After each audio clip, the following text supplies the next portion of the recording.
Hey, Micah. So I'll get right into the lesson here. I know your concern is the shank. So why is this happening? Well, the first thing I'm going to advise is the posture.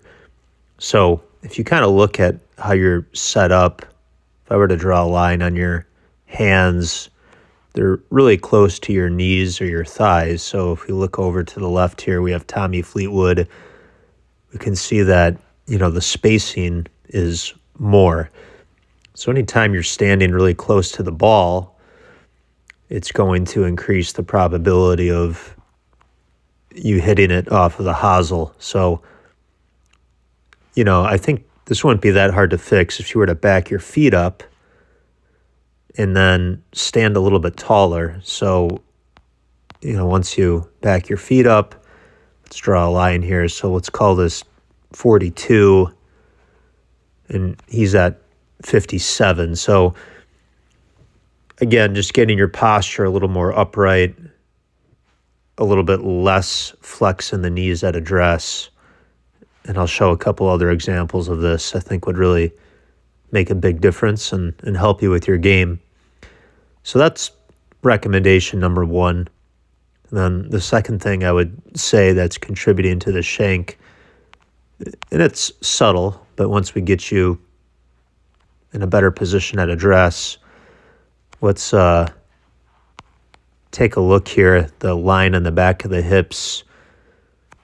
And then if we watch your head, so with you kind of hunched over, you're going to lose your posture here a bit. So you're going to elevate the head. And then notice, again, right here, just a little bit, your hips are coming off of that line. So again, you're sliding a little bit closer to the ball. So that would explain the shank. And I'll show you a drill you can do for this. But one thing I want to point out you've done really well since I last saw you. If we get you at the top here, watch your club head in transition. So, and watch his. You're doing a marvelous job of shallowing it out. So really am impressed by that. All right, so those are the two recommendations. Now, I want to give you a little bit more feedback. So address, working on the hip depth, and I'll talk about the drill. But another thing I'm noticing, so your right arm has pulled behind you a little more than what I like to teach. This isn't, the end all, but if we kind of look at where your right arm is situated here, this is pulled behind you pretty far, where if you watch a lot of the guys on tour, the right elbow is a little bit more in line with the spine. Now, that's not a necessity, but I think that's another thing that will help you with your game.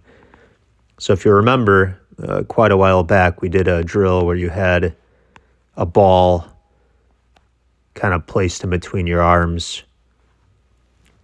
It's a training aid.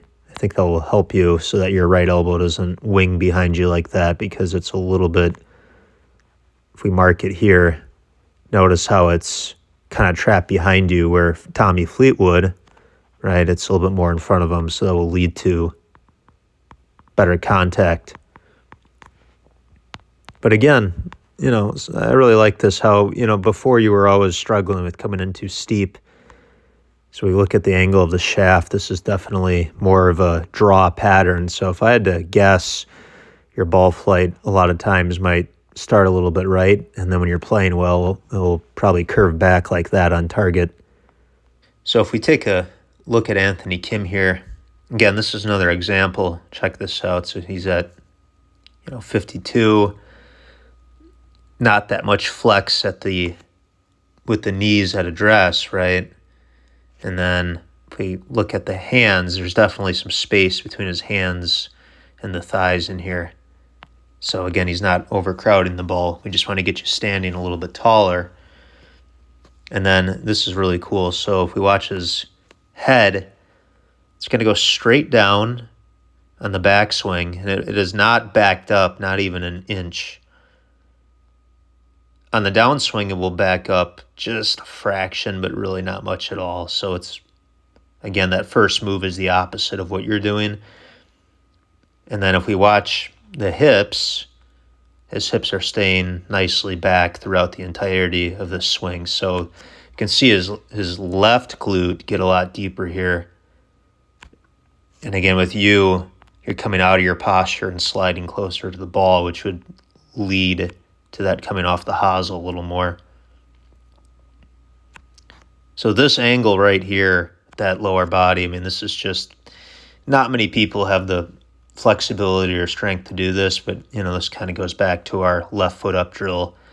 I mean, that knee is just so stable, an incredible lower body position there. And then another example of the right arm being in line with the spine, so it's not pulling, behind him. It's nice and compact, which again, the two takeaways from this lesson are, right, address, standing a little bit taller, not as close to the ball, and again, working on this business with trying to eliminate the early extension. So, all right, so this is me. I may have shown you this drill before, but it's a really good one, especially after seeing your swing. What I would recommend is doing this. So at home, get your head against the wall like this. This is me. Just really work on making an angular turn so that your head goes down like this, but yet it's staying up against the wall. So again, the hips, right, they got deeper as I did this. So I'm making a pivot into my right side and then maintaining contact with the wall on the way through. So a little bit more angular of a turn. So really the distribution of weight, and we'll summarize or wrap this up with that other clip you just sent me, is at address, actually the weight's a little bit more over the arches or the balls of the feet, but when you actually make the swing on the way back, it's going to shift into your right heel, and on the way down, it's going to go into your left heel. So I think this drill would help our cause here, again, with the mishit you have going on. So this was a swing that you sent over. So this posture looks better, but I would still say I would like to see this angle here a bit more upright, more in the, so let's call this, 48. I'd kind of like to see up more around 58. But you're doing a better job of having the hands, and I would still advise a little bit more than this. So, one way to look at this, if I extend this line in the hips straight down, notice the amount of space between the back of your heel and that line there, right? So if you, again, just back your feet up a little bit more, stand a little bit taller, that would put you in good shape. So this last swing, again, the head, it's immediately backing up. It's not lifting as much, and then also I kind of like this. So there's a little bit more depth. And then again, here's that nice shallowing move. So to me, the swing looks better. Now, another thing you've done considerably well, see, I really like this. You used to have your right leg, let me get rid of some of these lines, sorry. You used to have your right leg on the way down shooting way out here. And now it's doing a much better job of driving inward like it's supposed to. And this I always like, when you're coming into impact and the front of your left foot is up. So that really indicates you're getting your weight into the left heel, specifically on the downswing, right?